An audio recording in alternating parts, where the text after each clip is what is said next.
UP की Akbarpur Lok Sabha seat बनी अखाड़े का मैदान। दावेदारी का दम भर रहे थे कई मंत्री और सांसद। लोकसभा सीट पर बीजेपी को हो सकता है नुकसान। ओबीसी बहुमूल्य इस सीट पर आपसी फूट। चलिए दोस्तों, इन सारी खबरों को बड़े विस्तार से जानते हैं और आप लोगों से विनम्र निवेदन है, चैनल को सब्सक्राइब करें, बेल आइकन जरूर दबाएं क्योंकि मेरे आने वाली वीडियो का लिंक सबसे पहले आपको मिलेगा। चलिए आगे बढ़ते हैं। लोकसभा चुनाव नजदीक आते ही बीजेपी के शीर्ष नेताओं के लिए कानपुर देहात से जुड़ी हुई अकबरपुर लोकसभा सीट अखाड़े का मैदान बनी हुई है। जनपद के कई मंत्री और सांसद से लेकर विधायक तक सब इस सीट को लेकर अपनी दावेदारी का दम भर रहे हैं और अपने राजनीतिक वजूद को मजबूत करने के लिए अंदर ही अंदर टकराते जा रहे हैं, जिससे इस सीट पर विपक्ष को मजबूती और बीजेपी को नुकसान हो सकता है। कानपुर देहात से जुड़ी हुई अकबरपुर लोकसभा सीट पर भारतीय जनता पार्टी के कई फाड़ होते दिखाई दे रहे हैं, लेकिन सामाजिक तौर पर हर नेता एक दूसरे का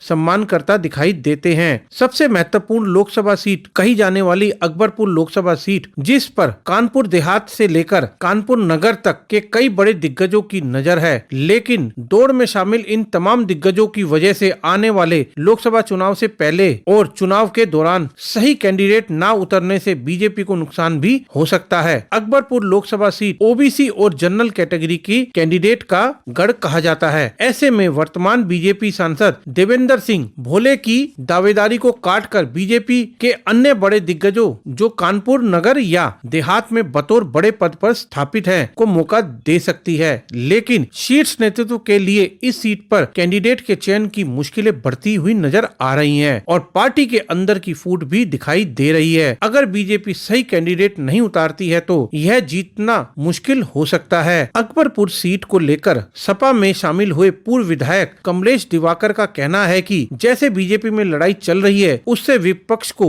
100% फायदा मिलेगा। ओबीसी बहुमूल्य सीट पर बीजेपी में चल रही आपसी फूट से कार्यकर्ता और मतदाता दोनों ही भ्रमित होंगे, क्योंकि इस रेस में कई दिग्गज नेता शामिल हैं और हर किसी का अपना वजूद भी है। ऐसे में अगर किसी एक का टिकट कटता है तो पार्टी के अंदर विरोध झेलना पड़ सकता है।